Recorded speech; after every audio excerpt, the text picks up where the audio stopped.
আমিরে জামাত ডক্টর শফিকুর রহমান গেছেন, মানুষকে সহযোগিতা করতেছেন। আল্লাহর কাছে দোয়া করি, আল্লাহ এই বানবাসী মানুষদেরকে বন্যার হাত থেকে আপনি রক্ষা করুন। জোরে বলুন আমিন। চট্টগ্রামে ভয়াবহ বন্যা আপনারা দেখতে পাচ্ছেন, কঠিন পরিস্থিতি। সেখানে হোটেল থেকে মানুষজন বের হতে পারতেছে না।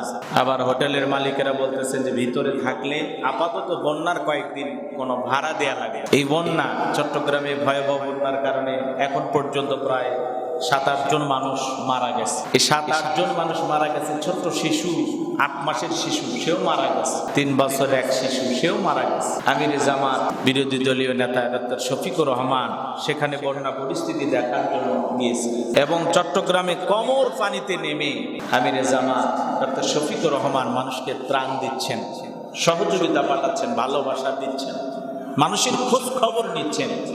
বৃদ্ধ বয়সেও এরকম মানুষের পাশে গিয়ে খোঁজ খবর রাখার জন্য অবশ্যই তিনি প্রশংসার দাবিদার।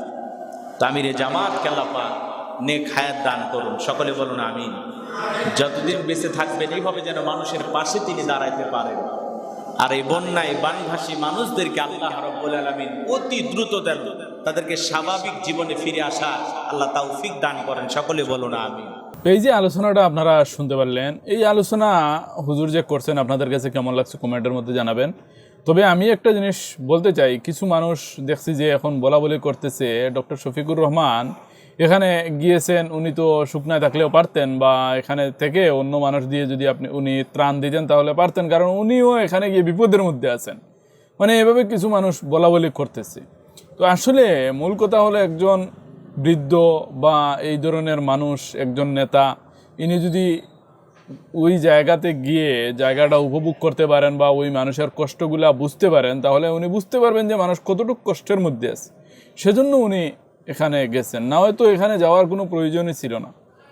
তো যে কোনো জিনিস নিয়ে মানে হুদামিশা একটা টপিক বানানো, এটা আমার মনে হয় ভালো না।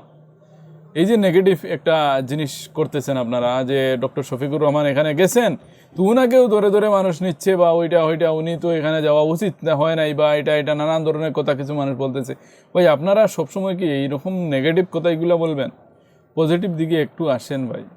উনি যেহেতু এখানে গিয়েছেন, উনি জায়গাটা উপভোগ করতেছেন, যে মানুষ কতটা কষ্টের মধ্যে আছে বা মানুষ কিভাবে থাকতেছে, কিভাবে খাইতেছে, এগুলো দেখতেছেন ভাই। উনি যদি এগুলা দেখে উপভোগ করেন, হয়তো উনার আরও বেশি মায়া লাগবে, উনি আরও বেশি একটু দেওয়ার চেষ্টা করবেন। এজন্যই উনি হয়তো এখানে গিয়েছেন। তো সব সময় কেন ভাই এই ধরনের কথা বলতে হয়, কেন নেগেটিভ জিনিস নিয়ে আলোচনা করতে হয়? তো হুজুরের আলোচনাটা আমার কাছে অত্যন্ত ভালো লাগছে, খুব সুন্দর এবং গুরুত্বপূর্ণ আলোচনা করছেন। যদি আপনাদের কাছে ভালো লাগে লাইক করে শেয়ার করে দেবেন।